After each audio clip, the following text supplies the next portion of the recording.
wa kilo ngapi? Na niona hako na kilo mingi kiasi. So mjue ni ya kilo ngapi mheshimiwa. Ukija Nairobi nitanunua wheelchair aletewe, si ndio? Lakini ng'ombe nitapanga kabla sijaondoka. Ndio akigojea wheelchair aanze kuangalia ng'ombe, si ndio? Atafutiwe moja inakamuliwa na ingine ndama, si ndio? Ndio aanze na maziwa akiendelea mbele. Hii msengine anaitwa Koyagi yako wapi?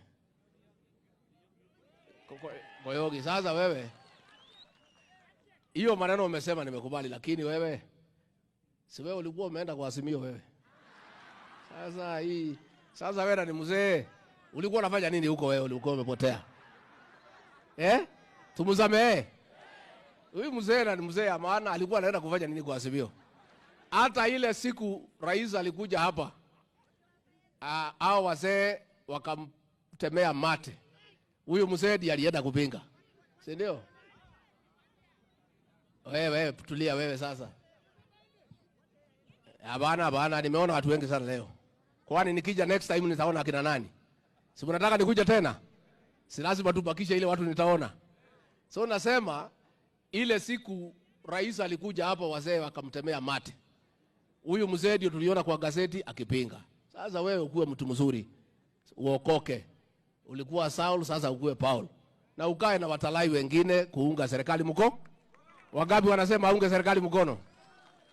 Lakini hiyo maneno umeniambia nitafanya. Sawa sawa. Lakini siku nyingine hapana potea njia.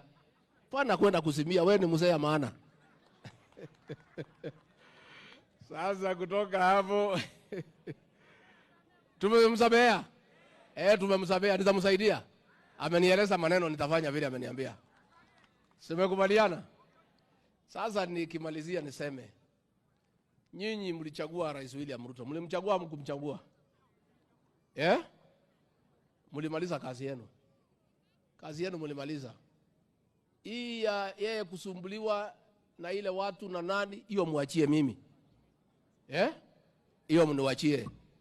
Kazi ya kuchunga rais mimi niko hapo. Hiyo watu wakijaribu kukaribia State House nimeweka mitego kila njia wanaweza pitia, hakuna pahali wanaweza pitia. Kwa hivyo nyinyi msikuwe na wasiwasi. Kwa hivyo mimi nataka niseme asanti kwa ile maombi mlitupatia, kwa zile kura mlitupatia, tulishukuru sana na tutalete maendeleo katika eneo hili. Tumekubaliana? Mungetaka nimsalimie rais nikirudi Nairobi? Nimsalimie? Nitamsalimia. Pia kulikuwa na ile kikundi ya youth. Hiyo mnako na program gani wao vijana ya youth? What program do you have? Ile kikundi ya youth ilikuwa pale. Mko na mradi gani? Kuja wewe kijana. Come young man. Ndio hii.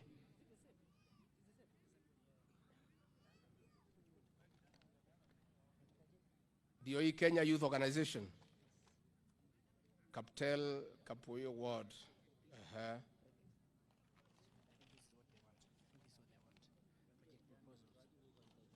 Mnataka hii maneno? Sawa. Ni sawa. Mumejipanga mko kikundi ya watu ngapi? 60. 6. Watu ngapi? These are organization. We have executive members, 5 members, 1 manager, treasurer, 1 trustee. We have secretary.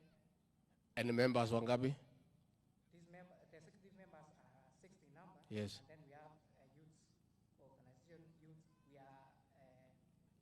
We are under KIO as executive members governing the youth. What is the membership? How many members? 100 members. Haya, nitapatia nyinyi 300,000 mwanze hiyo project. Ndio na nyinyi mujiunge na mkue muende pale mbele. Tumekubaliana? So nimeshukuru sana watu ya Talai, viongozi nimeshukuru sana kwa kunikaribisha, na hayo maneno yote tumesema tutatimiza, tutafuatilia na nitakuja kurudi tena kuja kukaa na nyinyi. Asanteni sana, Mungu awabariki. Thank you.